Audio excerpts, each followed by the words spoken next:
Qui a eu cette idée folle un jour d'inventer l'école? Ce matin du 17 septembre 1965, c'est la rentrée des classes à l'école Avaricum de Bourges. Un premier jour pour ces élèves de maternelle, premier pleurs au moment de quitter les parents, mes premières amitiés dans la cour d'école.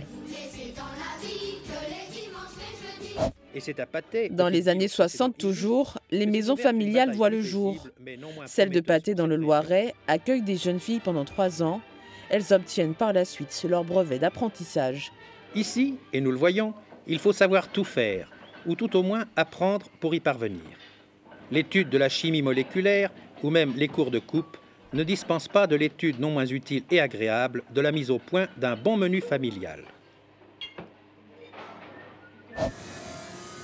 Dans les années 70, la filière technique poursuit son développement grâce à la création des CET, les collèges d'enseignement technique. 20 ans plus tard, alors que le collège est désormais unique, on débat des rythmes scolaires.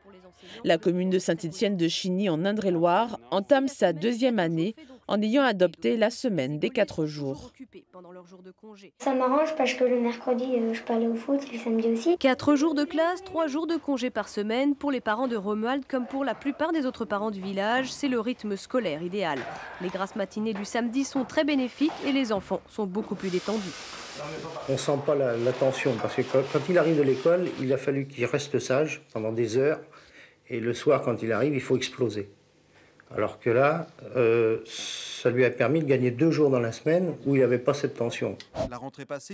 Pour ces lycéens de Vaucanson à Tours, la classe a repris 1 semaine avant tout le monde.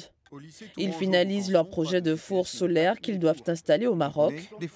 L'école d'aujourd'hui, ce ne sont pas que les cours de 20 cahiers et un livre. C'est aussi travailler sur des projets éducatifs.